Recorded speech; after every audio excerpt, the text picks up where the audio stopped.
Welcome to solving right triangles with more than one triangle. So this is where we just have to be a little bit creative with how we do things. So the first one says calculate the length of side P. And we can see that we just don't have enough information to go right to calculating P. So we're going to have to calculate this length first and then use it to calculate P. So I'm going to call it lowercase x. So in order to calculate that, right, this is my opposite side, this is my hypotenuse. So we've got sine of 43 equals opposite over hypotenuse. So x is 3.2. So now I have 3.2 here, 3.7 for my other hypotenuse, and I need this one.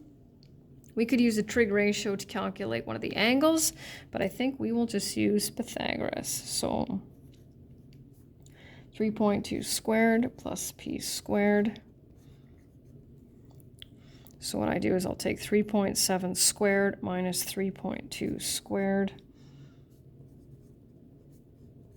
And then we'll take the square root of both sides. That's an important step that you'll need for later on, so I highly recommend that. And 1.9. Okay, so now I have kind of like, you can see two separate triangles. Actually, you can see three, right? Because there's this one, and then there's this big one. But be very careful. These trig ratios only work with right triangles. So you can't just use the 21, which by the way is this piece here. And those are questions you can always ask me, right? Whether the angle means this part or that part. It's meant to be obvious, right? So we have to make sure that we don't try to use a trig ratio with just a triangle. Has to be a right triangle. So we need this piece though.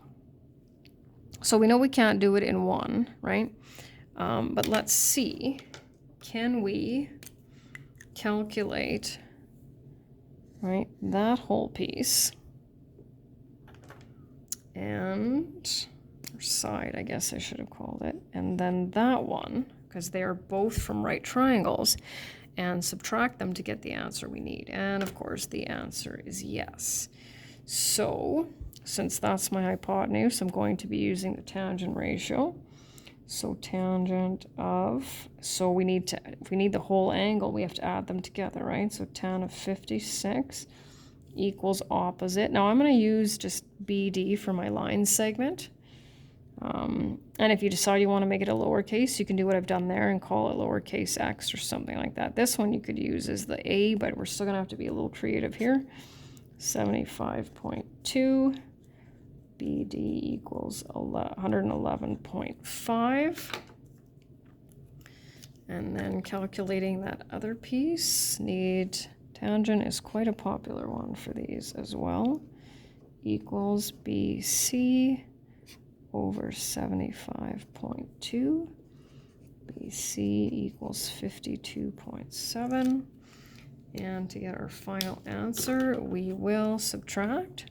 So we're interested in CD, 111.5 minus 52.7.